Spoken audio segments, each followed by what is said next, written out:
Hello friends, स्वागत करती हूँ आप सभी का आपके अपने यूट्यूब चैनल सितंबर शिल्पी क्लासेस में।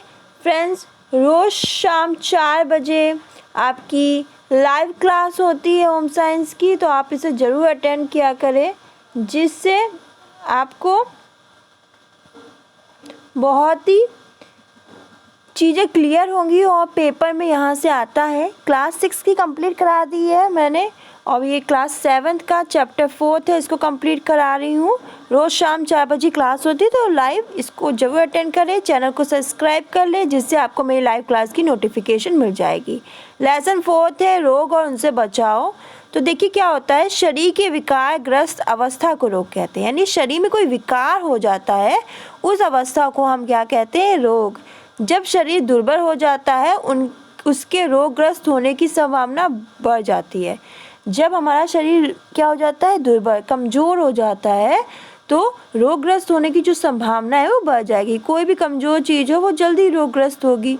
व्यक्ति पूर्ण रूप से स्वस्थ हो, इसके लिए बहुत ज़रूरी है कि प्रत्येक व्यक्ति विभिन्न रोगों और उनसे बचने के सही उपायों को जाने, उन्हें दैनिक जीवन में प्रयोग में लाए।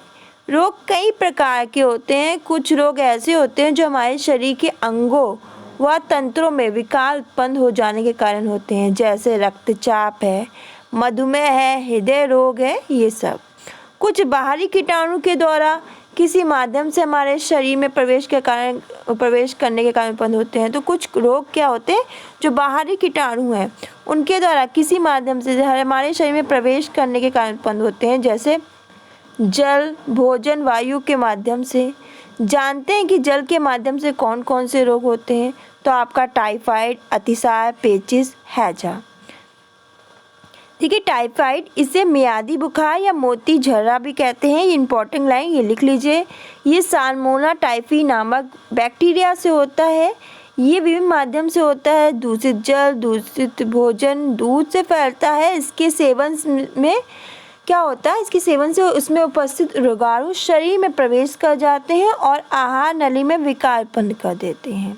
लक्षण क्या है, सर्दी, जुकाम, फ्लू से शुरू होता है, नब्ज धीमी चलती है, रोगी को तेज बुखार आता है परंतु तापमान घटता बढ़ता है, शरीर कमज़ोर हो जाता है, कभी कभी शरीर पे दाने दिखाई देते हैं, उल्टी, दस्त, कब्ज रहता है।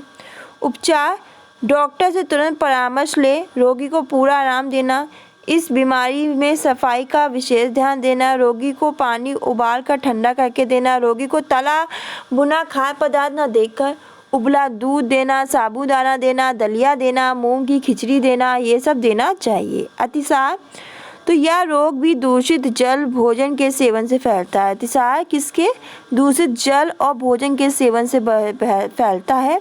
इससे ग्रसित व्यक्ति को बार बार पतला पतला दस्त आने लगता है, शरीर में पानी की कमी हो जाती है, रोगी कमज़ोर हो जाता है। उपचार क्या है, रोगी को चावल का मार, पक्का केला, मूंग की खिचड़ी, मट्ठा देना चाहिए, हल्का सुपाच्य भोजन देना चाहिए, पानी उबाल कर देना चाहिए। निर्जलीकरण को रोकने के लिए जीवन रक्षक घोल, यानी 1 गिलास पानी में 1 चम्मच चीनी, 1 चुटकी नमक मिलाकर या इलेक्ट्रॉल देना चाहिए। पेचिश, तो दूषित जल और भोजन के सेवन से पेचिश रोग हो जाता है। यानी दूषित जल आप लोगे, भोजन करोगे, तो उससे आपको पेचिश रोग हो जाएगा, जिसमें आपको पतले पतले दस्त के साथ खून आ सकता है, कभी कभी बुखार भी आ सकता है। ऐसी स्थिति होने पर प्राथमिक उपचार के रूप में रोगी को जीवन रक्षक घोल देना चाहिए, हल्का व सुपाच्य भोजन, मूंग, खिचड़ी, दाल का मार दे सकते हैं, पानी उबाल कर देना चाहिए। इसके साथ ही डॉक्टर से संपर्क करके उनके निर्देश के अनुसार निदान करना चाहिए। हैजा, ये एक भयानक रोग है। इससे ग्रस्त व्यक्ति का यदि तुरंत उचित उपचार ना किया जाए तो उसकी मृत्यु हो जाती है। यह रोग महामारी का रूप धारण कर सकता है। दूषित जल को पीने से हैजा रोग होने की संभावना होती है। हैजा रोग के रोगी के दस्त व वमन से उसके जीवाणु शरीर से बाहर निकलते हैं। यदि दस्त और वमन को अच्छी तरह से साफ ना किया जाए तो उस पर मक्खियाँ बैठ जाती हैं। फिर वही मक्खियाँ खाद्य पदार्थों पर बैठकर उसको रोगाणु युक्त बना देती हैं।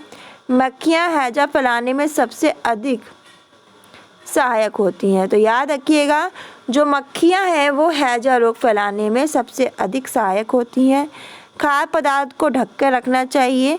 लक्षण: सफ़ेद व पतले दस्त आना, उल्टी होना, रोगी को बार बार प्यास लगना, रोगी की मांसपेशियों में ऐंठन होने लगना, पेशाब आना बंद होना। यदि तुरंत उपचार न किया जाए तो रोगी की मृत्यु भी हो सकती है। उपचार: हैजा के रोगी को पृथक कमरे में रखा जाए, हैजा का टीका लगवाया जाए। दस्त व वमन से शरीर में पानी कमी की पूर्ति के लिए ठंडा जल घूट घूट करके देना चाहिए। रोगी द्वारा दस्त व वमन करने पर उस स्थान को फिनाइल से धुलना चाहिए। पानी को उबाल कर प्रयोग करना चाहिए, जो पानी है उसको उबाल कर ही प्रयोग करें। जीवन रक्षक घोल पिलाना चाहिए। रोगी को तुरंत अस्पताल में ले जाके इलाज कराना चाहिए। मक्खियों द्वारा फैलाए जाने पर संक्रमण से बचने, यानी मक्खियों द्वारा फैलाए जाने जो संक्रमण है उससे बचने के लिए हमें खुले में मल त्याग नहीं करना चाहिए, यानी खुला स्थान वहाँ मल त्याग करें वो नहीं। कूड़ा कचरा भी नहीं फेंकना चाहिए। कूड़ा कचरा मल त्याग में क्या होती है, ये मक्खियाँ भिन भिन आएंगी। रोगी का नाम देखिए क्या है, देखिए अगर आप रोग का नाम, माध्यम किससे फैल रहा है, लक्षण और बचाव, यानी हैजा है तो घरेलू मक्खी, उल्टी, दस्त का आना, सफाई का विशेष ध्यान रखना, टाइफाइड का, पेचिश, सर्दी जुकाम, इन सबका पूरा लिखना है।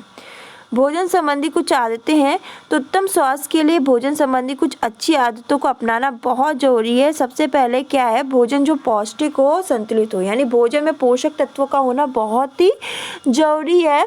भोजन स्वच्छता से पकाया जाए, ये ना हो जहाँ भोजन पकाया जाए वहाँ गंदगी हो।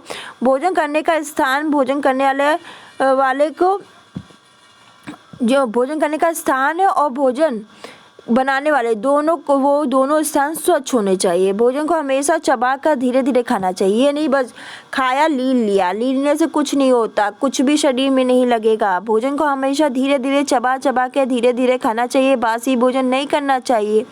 आवश्यकता अनुसार ही भोजन अपनी थाली में लेना चाहिए। भूख लगने पर ही भोजन करें। भोजन करने से पूर्व हाथों को अच्छी तरह से धो लें। कम से कम 8 से 10 ग्लास पानी प्रतिदिन पिएं, यानी 8 से लेकर 10 ग्लास पानी हमें रोज पीना है, प्रतिदिन पीना है। अधिक मिर्च मसाले वाला भोजन ना करके मौसमी ताज़े फल, सब्जियां खानी चाहिए। भोजन पकाने, परोसने और खाने से पहले हाथ धो लें, यानी भोजन पकाओ, परोसो और खाने से पहले आपको हाथ धो लेना जरूरी है। जल के माध्यम से रोग कौन कौन से होते हैं, आप नीचे कमेंट बॉक्स में आंसर जरूर दीजिएगा। मलेरिया, रिकेट्स, स्कर्वी, हैजा। जल के माध्यम से कौन सा रोग होता है, मलेरिया होता है, रिकेट्स होता है, स्कर्वी होता है कि हैजा। टाइफाइड रोग किससे होता है, दूषित भोजन से होता है, जल से होता है, दूध से होता है कि उपयुक्त सभी से, तो ज़रूर बताइएगा। नीचे कमेंट बॉक्स में बताइए मुझे कि पेचिश किससे होता है, 15 अक्टूबर को क्या होता है, और हैजा किससे होता है। तो इसका राइट आंसर मुझे बताइएगा नीचे कमेंट बॉक्स में, जिससे पता चलेगा कि चैप्टर अच्छी तरह समझ में आया है। अतिसार रोग किन कारण से होता है, जो अतिसार रोग है वो किन कारण से होता है। हैजा रोग किसके द्वारा फैलता है, ये बहुत ही इम्पोर्टेंट है और ये आपका टीजीटी के पेपर में भी पूछा गया था कि हैजा रोग किसके द्वारा फैलता है। तो इसी के साथ लेसन 4 फिनिश होता है। कल हम लोग लेसन 5 वायु, ध्वनि और मृदा प्रदूषण इसको कंप्लीट करेंगे। फिर लेसन 6 है प्राथमिक उपचार, इसको कंप्लीट करेंगे।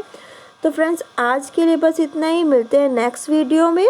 चैनल को सब्सक्राइब नहीं किया तो सब्सक्राइब कर ले, जिससे आपको मेरी लाइव क्लास की नोटिफिकेशन मिल जाएगी। आप मेरी लाइव क्लास अटेंड कर सकते हो। धन्यवाद।